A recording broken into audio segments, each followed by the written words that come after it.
today. I am really excited about CSSConf.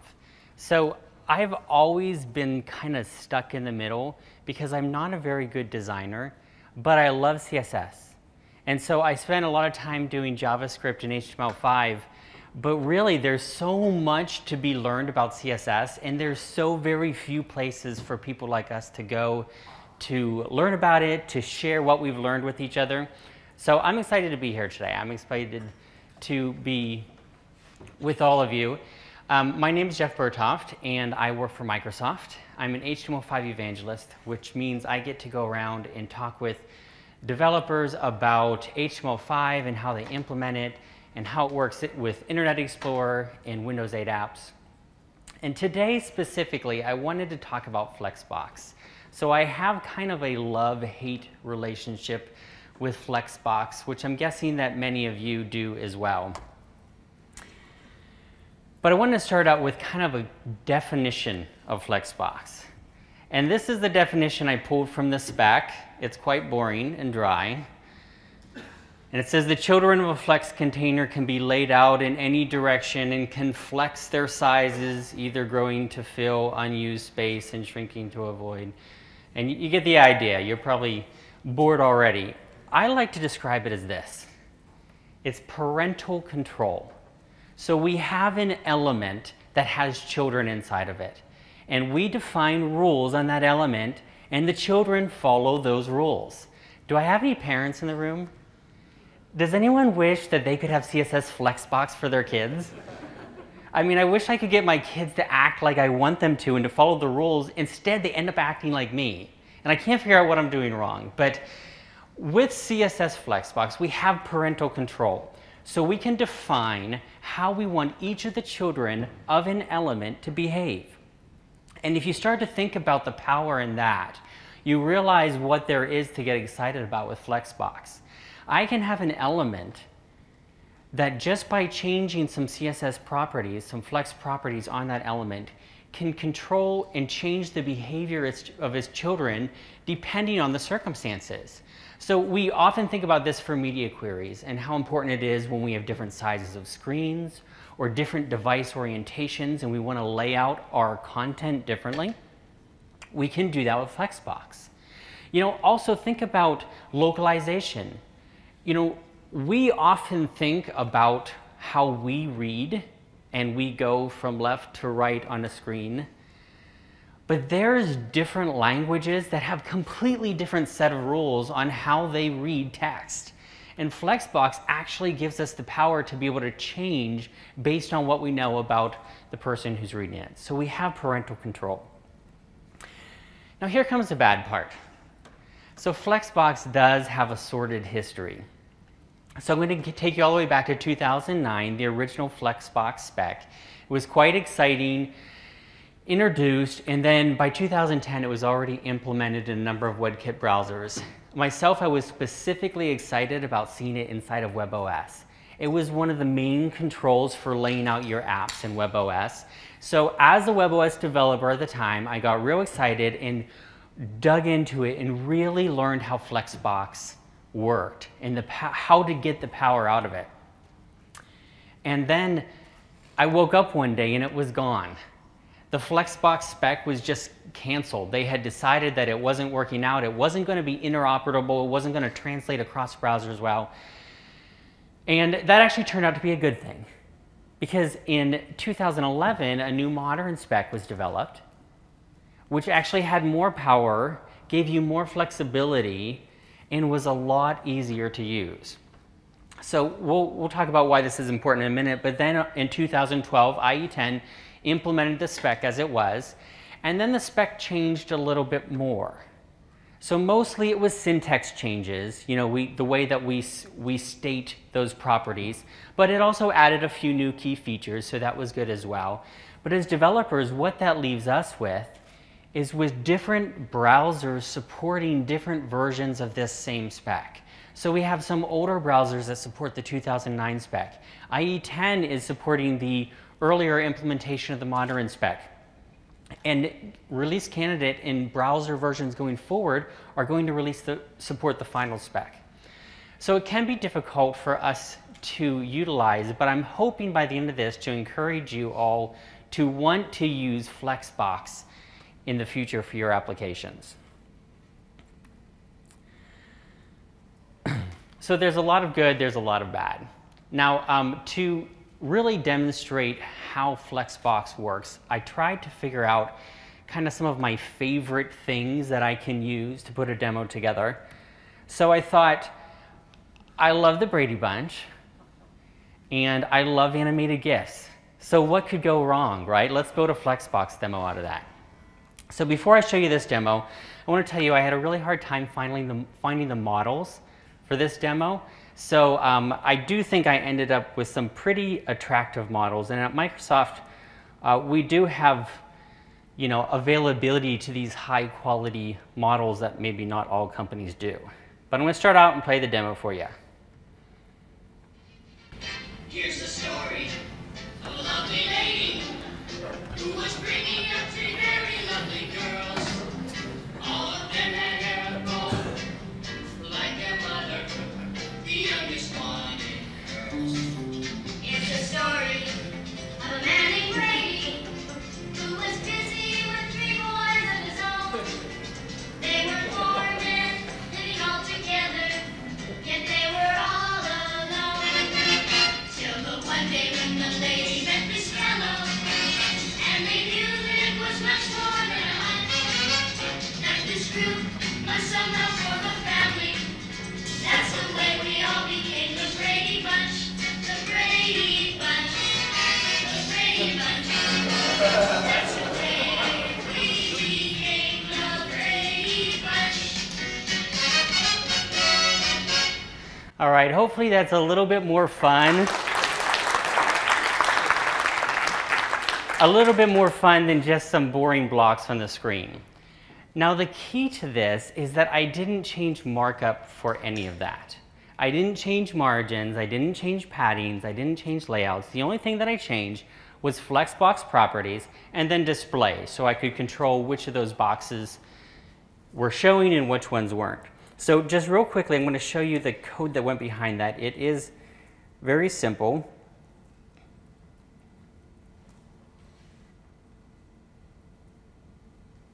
So all I had is a parent container, which is the screen area, and then divs with the animated GIFs inside of them. So whenever we look at the CSS, we're really going to be looking at the CSS that we apply to the screen area, because remember, it is parental control that we're looking at here. So to start out with Mrs. Brady, what we actually did is, and let me stop for a sec. What I'm going to show you on the side of the screen here with the CSS, the top is going to be the MS prefix that I'm using. Remember I talked about the earlier version of the spec that was implemented, because that's what I used for this demo running IE10. And then this bottom section is going to be the current spec. Okay, so we're going to kind of focus on the current spec because that's what IE, future versions of IE, and browsers that adopt Flexbox in the future will use. So first of all, we set the display property to flex. So that's how we know that we're going to manage our children inside of this element as flex elements. We then are going to decide whether we're going to set it as a row or a column. So we can have our elements fall in a row, which means they're going to go from left to right, or in a column where they're going to go to top to bottom. We also are going to have the option to reverse that, and we'll show that in a minute. And then we're going to decide that it's going to wrap or not wrap. So what we've done with Mrs. Brady, we've actually set a justify to be the end, which is basically going to kind of cram all of the content into the end of the flex box. So in this case, it keeps her on the right side of the screen. And also we're going to add an alignment to her to keep her centered. So we're going to keep her centered into the right, and so we apply that to the parent element, and it applies those controls to the child. Next, when we add in the girls, we have 4 boxes on the screens that are different sizes. And it's important to remember that since we're managing the parent, not the children, it can be any element. They can be all divs, they can be divs in images, they can be a mixture of whatever. And for this, we have again our display set to flex, and then we're putting them in columns because we want it to go from top to bottom. And then we're going to center align it so it'll naturally flow from one column to the next, and everyone will be centered aligned and have equal spacing around each side. So when we introduce Mr. Brady, again, we have him set in a column and have him centered, but we have the justify set to flex start. So instead of kind of bunching the elements to the end, like we had with the flex end for the justify, we're going to bunch them to the beginning, and that's going to be the flex start. Now, adding the boys was actually a little bit tricky, because what we wanted to do here is we wanted to have one element in a column of its own, and then the other elements in their own column. So to do this, we had to add some additional CSS to each of the child elements. Otherwise, if we applied it as the CSS is on the screen now, Greg, the guy at the top, would be under Mr. Brady, because he would want to flow in that column and he wouldn't wrap onto the next column. So we added an element to, a rule to Mr. Brady where his order is a different number than the rest of the boys. So we set him to be order of 1, and by default all the boys are order of 0, which puts them into 2 different groups. So I talked about how powerful Flexbox is. You can actually change the order of your elements even though they may be in a maybe out of a natural order that they are in the DOM. So in this case, we're going to group them by setting the orders to 1 and 0, and that means that the groups are going to flow together, which makes Mr. Brady in his own column, and all the boys flow together in the second column. Now, centering is actually something that's been difficult for us in CSS. And everything that we've done to try to get something to center on the page has always been, in my mind, borderline hackish to get it going. But Flexbox actually has built into the spec the ability to be able to center something top to bottom, left to right. And in this case, we want one column centered in the middle of the screen with Mrs. Brady and Mr. Brady together. So we have the flex flow set to column, the alignment centered, and then the space, the justify of the content to be spaced around, which just means it's going to have equal space on both sides. So left and right is going to be the same, which puts it in the center of the screen. So whenever we add all of the boxes on the screen together, we're using a wrap for the columns. So it's going to have 3 different columns on the screen, and they're all going to be centered, which is going to give them an equal amount of spacing in between. And it's going to go from the first column, wrap to the second, and wrap to the third.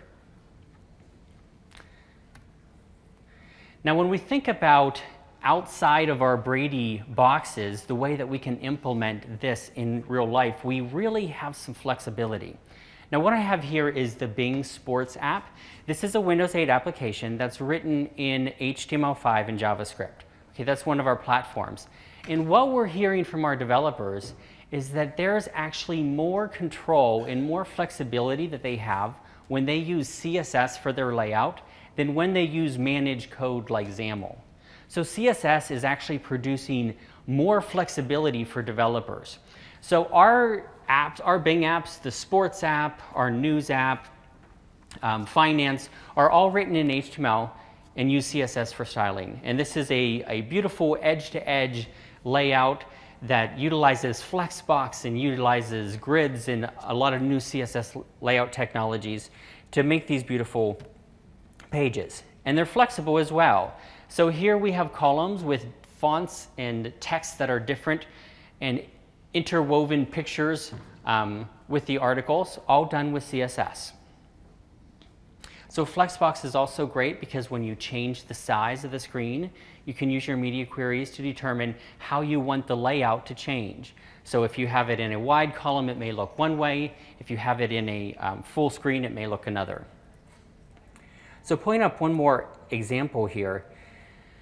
So mixing Flex with media queries gives us a lot of flexibility to change without making any CSS alterations to those elements. So depending on the width of the screen here, I choose the direction of the layout, whether it's being from left to right or up to down. and also the order. So I can set it to go forward or reverse of that content.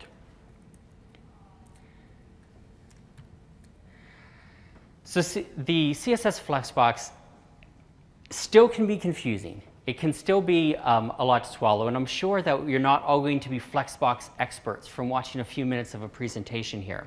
But I hope what you do take away is that there's power in this. We have a lot of control over how our pages are going to lay out and how each of our users are going to see the content that we want to provide for them. So I have a few resources here. I'll make sure that at the end I tweet out these resources. Some of these are from Chris Mills over at Opera, who's done a really great job of explaining how to use Flexbox in today's world if you want to support the legacy versions along with the modern versions. And then the Microsoft implementation, and of course the spec itself from the W3C.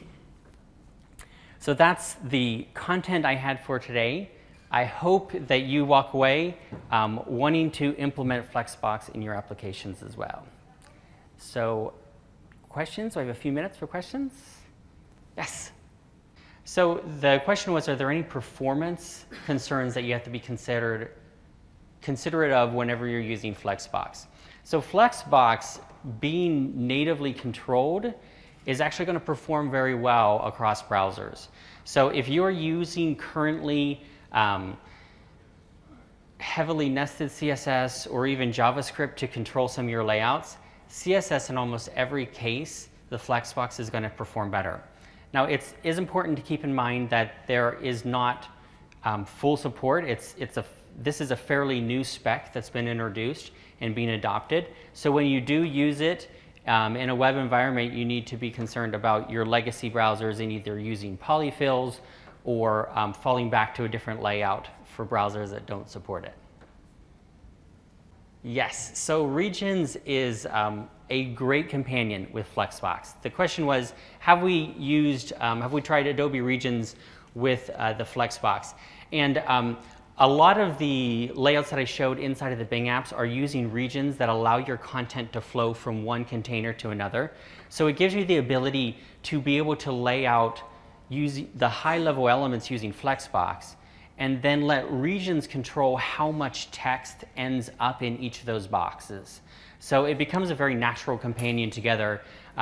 Whenever you're trying to do some creative layouts with text, using Flexbox with regions again, gives you a lot of control over your content. So the question is, whenever you change the order of elements with CSS than they are in the DOM, are there accessibility concerns? I would say there are accessibility opportunities, because a lot of times you lay out your HTML in a way that may be natural for markup and generally natural for a screen reader. But if you want it to appear different for the visual needs that you have, then you introduce Flexbox to change the layout for that. So if you are going to, if you're going to use Flexbox to change the order of your DOM instead of changing it, you know, in your markup, I guess if you're doing it because you're lazy, then yes, you need to be concerned for accessibility. But if you're doing it because you actually need a difference between what is being presented on the page and what the visual users are seeing, then it's actually an opportunity in my eyes. I think that's it. Thank you.